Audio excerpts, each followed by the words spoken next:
Mga igsoon, mga ikong pasaylo.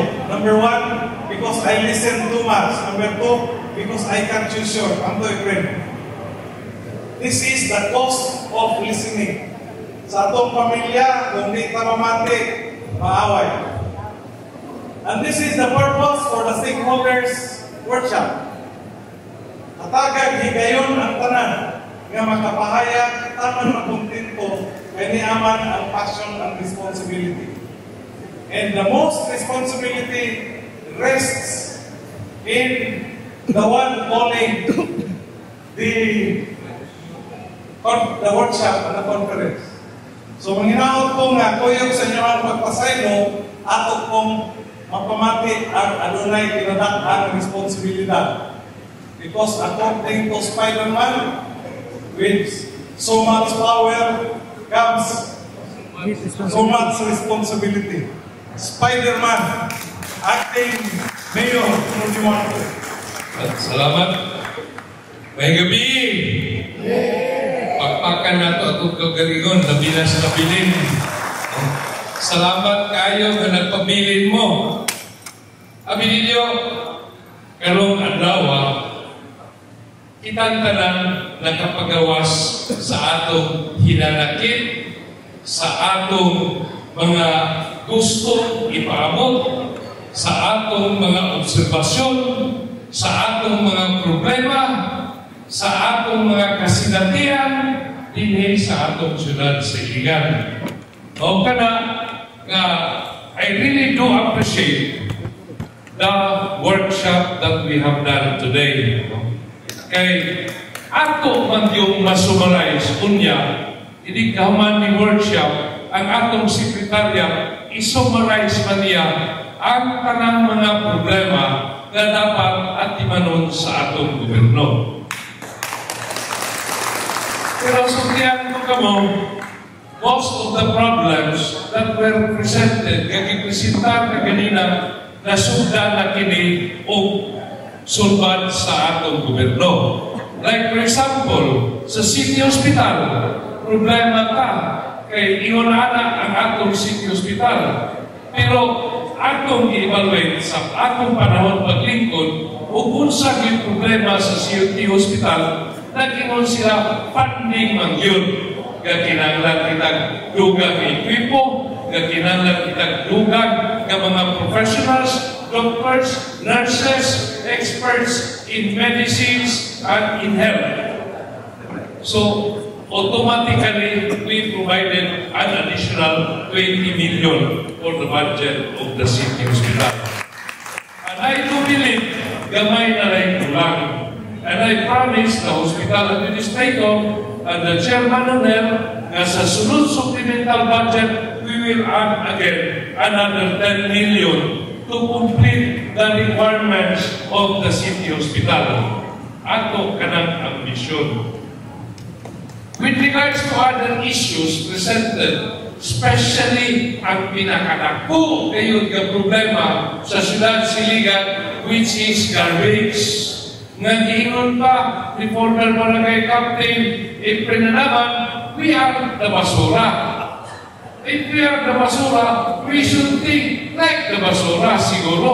Nausaon na to ang basura sa itong panimalay.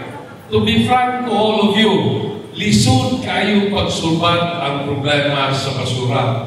Especially na napasagdan kini after the administration of Mayor Lawrence Cruz. O gituman lang yun ang sistema na gisugdan sa administration ni Mayor Cruz, karon siguro dili kayo nako ang atong problema.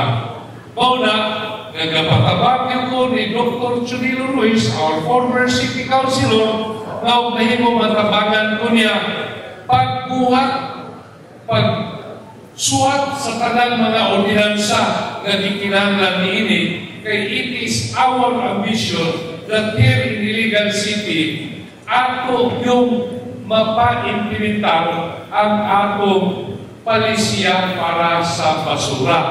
Mauna, nag-ingon ni Doc Ruiz na kanina na by August, istrikto na yun ang gobyerno.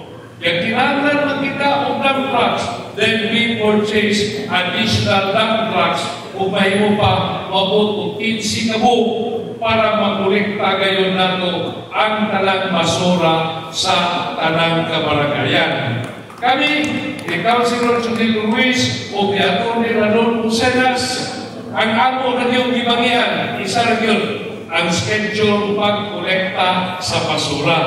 Kay bingon yun ko nga, wisis ko kang Dok nga, Dok, ako lang i-assign sa adlaw ang para sa isa ka klase sa basura o kain na adlaw ang isa sa klase sa basura. Kailangan mo sa kumuna-una nga kung ibutang nato ang biodegradable diya sa basura, kuyong sa ubang basura ang atong mga collectors matinta ngayon pagyapon ining basura diya sa truck.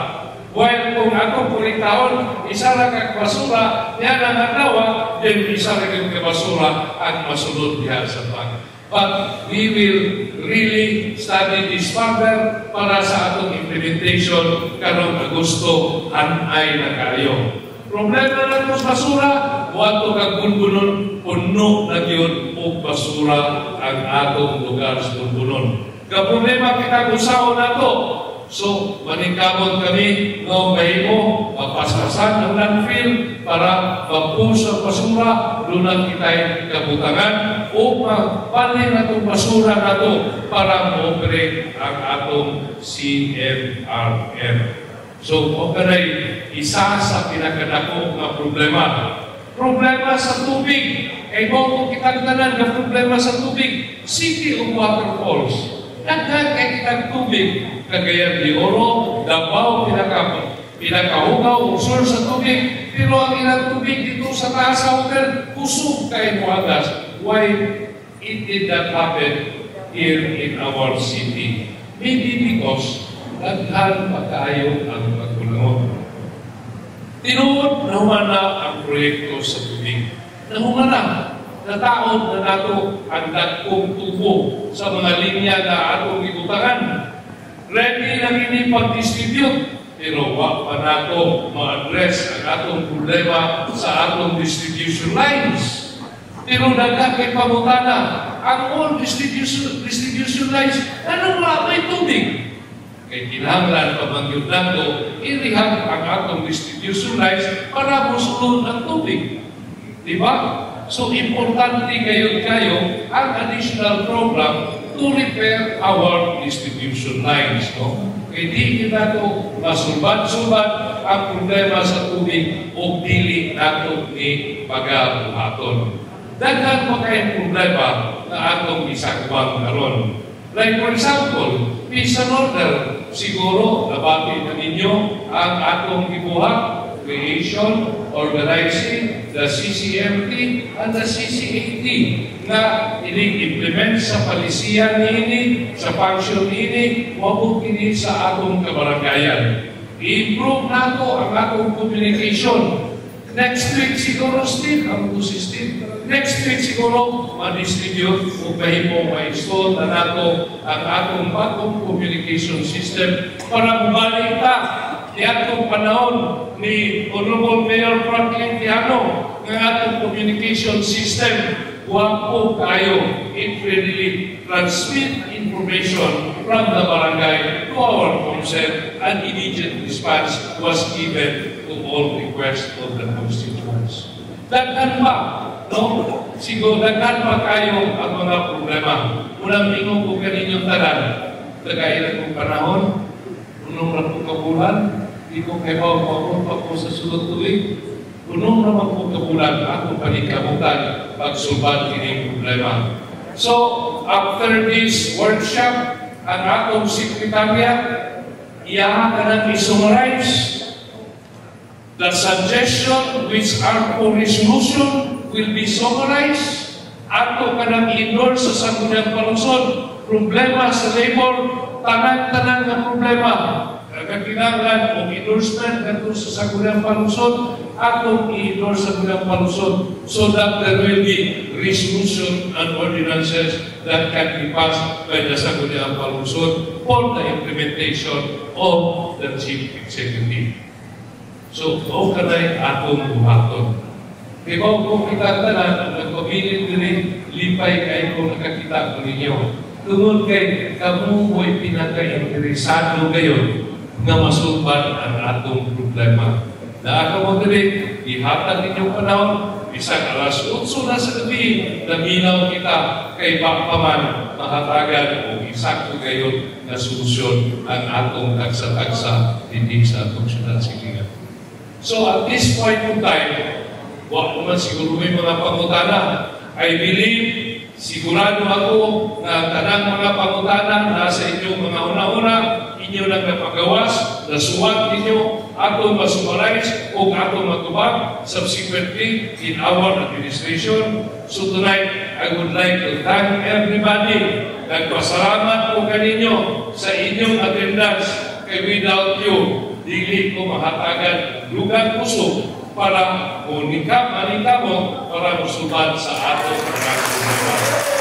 So inyong puso, atong puso, atong panikamutan. I am calling for unity to all Iliganos. Unity, unison, and everything is very important. Your cooperation in helping our local government is a must.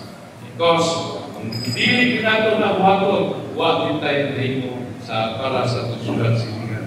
So at this point of time also, I would like to thank our former mayor, Honorable Franklin Tiano. Grabe kay niya energy. From 9 o'clock in the morning up to 8 o'clock in the evening.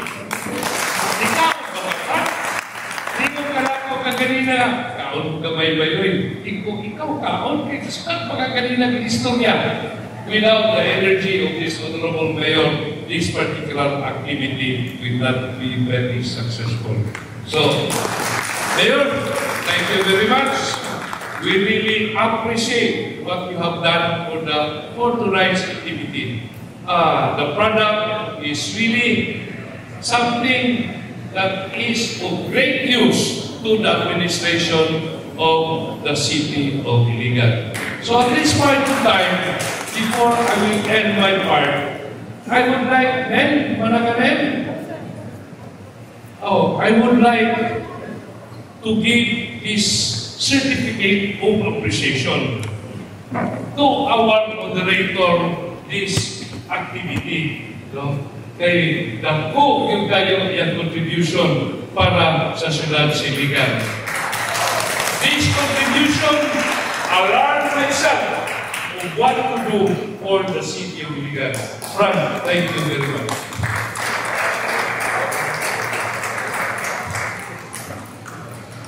Salamat kayo, Ron. Tingali, sa di pa tamang sira. Ang primero na akong hangyo, ang inyong basura. So, lingi sa wala, lingi sa tulong, kung doon na pa'y punitonon, ato matabangan ang basura sa syudad sa Iligan. Pwede? Kaya na itong kabawa? Kaya? Ikaduha, ang akong pangutana, kaya ba sa kagamahanan o sa katawan na makakapot o malinaw na syudad sa Iligan? Taas ko noon kamot na nalapakpat sa amang. Kaya ba nga aduna pa'y kaayuhan o kalambuhan na matagamtam sa Iligan? Unong rami kapulan na pamutan ng Nurudi. Pero tingali ang sunod sa unong kapulan makainukto. Kung kamaulan tantanan mamati, magpamatiay, dunay taytayan para sa kaumaon. Pakpak mo kung tuong ako. Daghang kayo salamat. Kung ang Diyos magawa kaninyong kanunay.